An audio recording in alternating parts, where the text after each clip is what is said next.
एक बार भगवान शिव ने पार्वती जी को उनके पूर्व जन्म का स्मरण कराने के उद्देश्य से इस व्रत के माहात्म्य की कथा कही थी। नमस्कार दोस्तों, स्वागत है आपका अपने YouTube चैनल शुभ वास्तु ज्ञान में। दोस्तों, अगर आप मेरे चैनल पे नए हैं तो चैनल को सब्सक्राइब, वीडियो को लाइक जरूर करें। आज के वीडियो में हम आपको बताएंगे हरितालिका तीज की कथा। श्री भोलेशंकर बोले, हे गौरी, पर्वतराज हिमालय पर स्थित गंगा के तट पर तुमने अपनी बाल्यावस्था में 12 वर्षों तक अधोमुखी होकर घोर तप किया था। इतनी अवधि तुमने अन्न न खाकर पेड़ों के सूखे पत्ते चबाकर व्यतीत किए। माघ की विकराल शीतलता में तुमने निरंतर जल में प्रवेश करके तप किया। वैशाख की जला देने वाली गर्मी में तुमने पंचाग्नि से शरीर को तपाया।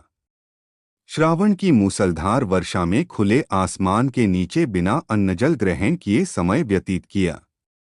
तुम्हारे पिता तुम्हारी कष्ट साध्य तपस्या को देखकर बड़े दुखी होते थे। उन्हें बड़ा क्लेश होता था। तब एक दिन तुम्हारी तपस्या तथा पिता के क्लेश को देखकर नारद जी तुम्हारे घर पधारे। तुम्हारे पिता ने हृदय से अतिथि सत्कार करके उनके आने का कारण पूछा। फाइल नारद जी ने कहा, गिरिराज, मैं भगवान विष्णु के भेजने पर यहाँ उपस्थित हुआ हूँ। आपकी कन्या ने बड़ा कठोर तप किया है। इससे प्रसन्न होकर वे आपकी सुपुत्री से विवाह करना चाहते हैं। इस संदर्भ में आपकी राय जानना चाहता हूँ। नारद जी की बात सुनकर गिरिराज गदगद हो उठे। उनके तो जैसे सारे क्लेश ही दूर हो गए। प्रसन्नचित होकर वे बोले, श्रीमान, यदि स्वयं विष्णु मेरी कन्या का वरण करना चाहते हैं तो भला मुझे क्या आपत्ति हो सकती है। वे तो साक्षात ब्रह्मा हैं। हे महर्षि, यह तो हर पिता की इच्छा होती है कि उसकी पुत्री सुख संपदा से युक्त पति के घर की लक्ष्मी बने। पिता की सार्थकता इसी में है कि पति के घर जाकर उसकी पुत्री पिता के घर से अधिक सुखी रहे। तुम्हारे पिता की स्वीकृति पाकर नारद जी विष्णु के पास गए और उनसे तुम्हारे ब्याह के निश्चित होने का समाचार सुनाया।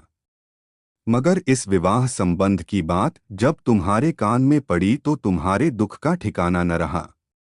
तुम्हारी एक सखी ने तुम्हारी इस मानसिक दशा को समझ लिया और उसने तुमसे उस विक्षिप्तता का कारण जानना चाहा।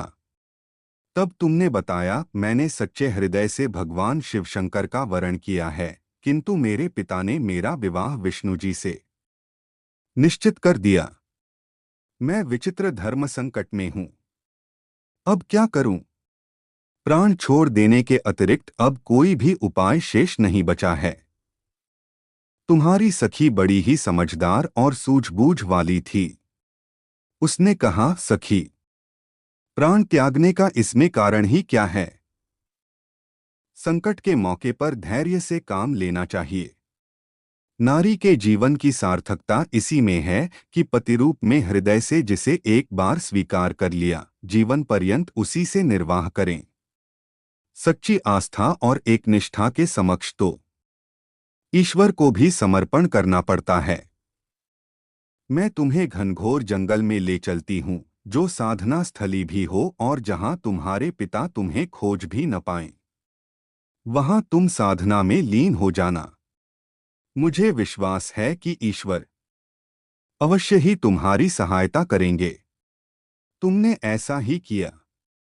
तुम्हारे पिता तुम्हें घर पर न पाकर बड़े दुखी तथा चिंतित हुए। वे सोचने लगे कि तुम जाने कहाँ चली गई। मैं विष्णु जी से उसका विवाह करने का प्रण कर चुका हूँ। यदि भगवान विष्णु बारात लेकर आ गए और कन्या घर पर न हुई तो बड़ा अपमान होगा।